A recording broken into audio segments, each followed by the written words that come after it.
शांति 19 जुलाई 2025 की साकार मुरली से होमवर्क। आज की मुरली से फ्लो चार्ट को सामने देखते हुए उसमें से किसी एक पॉइंट पर मनन चिंतन करते हुए उसे धारण करने का लक्ष्य रखेंगे और देखेंगे इस मुरली के फ्लो चार्ट के पॉइंट्स को बुद्धि में रखने से मुझे क्या फायदा होता है। जैसे कि आज की मुरली से हम लक्ष्य लेते हैं पारसपुरी का मालिक बनने के लिए पारस बुद्धि बनने का पुरुषार्थ करेंगे। आज की मुरली से हम स्वमान लेंगे, मैं शक्तिशाली आत्मा हूँ। अंतर्मुखी बन सर्वशक्तिमान बाप से योग लगाकर स्वयं में श्रेष्ठ संकल्पों की शक्ति को जमा कर इन श्रेष्ठ संकल्पों के बल से और पावरफुल वृत्ति के द्वारा अन्य आत्माओं को बल भर करके उनको भी परिवर्तन करने की मैं सेवा कर रही हूँ। इस तरह आज मास्टर सर्वशक्तिमान के साथ योग लगाकर शक्तिशाली बनने का सारा दिन स्मृति रखेंगे। आज की मुरली से प्रैक्टिकल में होमवर्क रहेगा, निश्चय बुद्धि बन करके रहना है। आज स्वयं का निश्चय चेक करेंगे, चाहे कुछ भी हो जाए मुझे स्व पर निश्चय रखना है। आत्मा अमर है, इसके साथ कुछ भी अकल्याण नहीं हो सकता है। बाबा मुझे मिला है, मेरा साथी कौन है स्मृति रहे। ब्राह्मण परिवार मिला है, ड्रामा का ज्ञान मिला है तो परेशान नहीं होना है। वर्षे का निश्चय रखते हुए खुश रहना है। निश्चय में कमी होगी तो हमारे पुरुषार्थ में कमी रह जाएगी, धारणा में कमी रह जाएगी तो भविष्य पद में भी कमी हो जाएगी। इसलिए आज अपने निश्चय को 100% बनाने के लिए मनन चिंतन करेंगे। आज की मुरली से हम पुरुषार्थ करेंगे पारस बुद्धि बन करके पारसपुरी का मालिक बनना है। तो पहले आज हम पॉइंट लेंगे पुरुषार्थ का, बेहद का वैराग्य। संगम पर बाबा आकर के इस पुरानी दुनिया से हमें वैराग्य दिलाते हैं। इस पत्थरपुरी का विनाश होना है, तुम्हें अब इससे दिल नहीं लगाना है, इस देह को भी छोड़ना होगा। तो स्मृति रहे हम अभी इस दुनिया को छोड़कर पारसपुरी का मालिक बनने जा रहे हैं।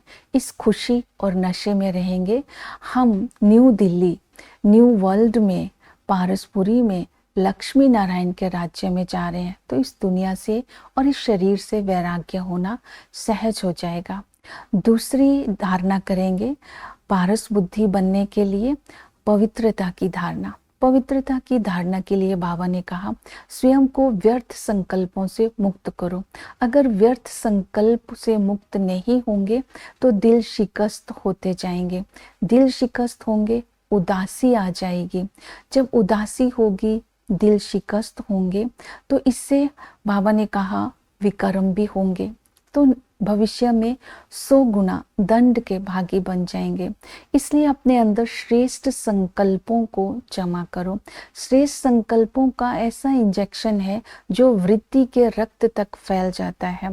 जितना हमारे अंदर श्रेष्ठ संकल्प होंगे उतना श्रेष्ठ कर्म होंगे और अंदर से खुशी होगी, उदासी नहीं रहेगी और दिल शिकस्तपना भी नहीं रहेगा। दूसरी विधि बताई पवित्र बनना है तो बाप समान देही अभिमानी बनो।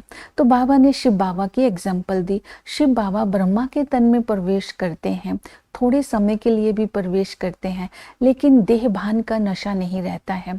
इस तरह हमें भी आत्म अभिमानी बनने का पुरुषार्थ करना है। जितना आत्म अभिमानी होंगे तो आत्मा के ओरिजिनल संस्कार आत्मा के जागृत हो जाएंगे, विकर्म नहीं होगा, विकर्मा जीत बनते जाएंगे। तो आत्म अभिमानी बनना है, व्यर्थ से मुक्त होना है। इन दो बातों को आज बुद्धि में रखेंगे। तीसरा बताया है पारस बुद्धि बनने के लिए माया के चक्र से मुक्त होना है। तो चक्र बुद्धि में फिराते रहना है। वर्ल्ड की हिस्ट्री ज्योग्राफी हमारी बुद्धि में है। इस चक्र में मुख्य एक्टर कौन है और ये चक्र का शुरू कब होता है और एंड कब होता है, हमें आज बुद्धि में चिंतन करना है। आदि में हम सूर्यवंशी थे, हम पारस बुद्धि थे, नई दुनिया थी, लक्ष्मी नारायण का राज्य था, किसी भी चीज़ की कमी नहीं थी, हर आत्मा पवित्र थी। जैसे ही मध्य में आते हैं तो पत्थर बुद्धि हो जाते हैं। रावण राज्य के कारण विपरीत बुद्धि हो जाते हैं और विपरीत बुद्धि होने के कारण विकर्म करने लग जाते हैं, देह अभिमान के वश हो जाते हैं। उदासी और निराशा, दिल शिकस्तपन, ये सारी कमियां आत्मा के अंदर आ जाती है। अंत में बाबा हमें स्मृति दिलाते हैं कि मैं राज्य की स्थापना करने के लिए आया हूँ। इस पुरुषोत्तम संगम युग पर हमें स्मृति दिलाते हैं, तुम बच्चे ही इस सृष्टि चक्कर के मुख्य एक्टर हो। जितना तुम पारस बुद्धि बन करके स्वयं को पावन बनाएंगे, उतना ही तुम पारसपुरी के मालिक बनेंगे। तो पारस बुद्धि बनने के लिए हमें बाबा की याद में रहना है, जिसे कहते हैं मन मना भव। मन मना भव होने के लिए आज बाबा ने कहा, निश्चय बुद्धि बन करके बाप की याद में रहेंगे तो विकर्म विनाश हो जाएगी और आत्मा सतो प्रधान बन जाएंगी।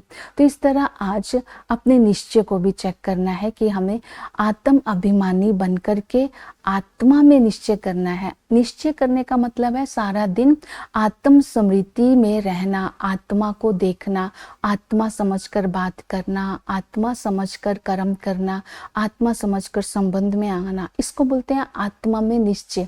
जब आत्मा में निश्चय होगा तो बाबा की याद और बाबा की श्रीमत स्वतः ही याद रहेगी और कोई विकर्म नहीं होगा। तो आत्मा के सारे संबंध बाबा के साथ हैं। पिता के संबंध से इस संगम युग पर बाबा हमें विश्व के मालिक बने का वर्षा देते हैं। इस खुशी व नशे में रहना है। टीचर बन करके हमें राजयोग सिखलाते हैं। इस राजयोग की पढ़ाई से हम ऊंच से ऊंच प्रारब्ध प्राप्त करते हैं। इस पढ़ाई को बहुत अच्छी रीति पढ़ना है। ये ऊंच से ऊंच स्कूल है और हमें पढ़ाने वाला स्वयं भगवान है। इस खुशी व नशे में रहना है। जितना निश्चय बुद्धि होंगे उतना ही पढ़ाई को अच्छी तरह से पढ़ेंगे और पढ़ाई को गैलप भी कर लेंगे। हमारा इस स्कूल का नशा रहना चाहिए, टीचर का नशा रहना चाहिए और प्रारब्ध का नशा रहना चाहिए। तो इस समय हमें इस पढ़ाई को पढ़कर ऊंच बनना है। फिर सतगुरु आकर के हम सरब की सदगति करते हैं, हमें गुलगुल बनाकर आंखों पर बिठा कर के साथ ले जाते हैं। तो ऐसे सतगुरु की पालना लेते हुए इस यज्ञ में अपने विकारों की आहुति डाल देनी है और इस तरह आज सारा दिन सेवा में भी बिजी रहना है। तो बाबा ने सेवा के लिए स्मृति दिलाई। हम सब रूहानी सोशल आर्मी है। हम सभी का कर्तव्य है मास्टर दुख करता सुख करता बनकर के सबको सुख का रास्ता बताना है। सबको चक्कर का ज्ञान देना है, आत्मा का ज्ञान देना है, परमात्मा का ज्ञान देना है और कल्प की आयु कितनी है ये भी बताना है। इस तरह जो वर्षा हमें मिला है दूसरों को वर्षा दिलाते रहना है। ओम शांति।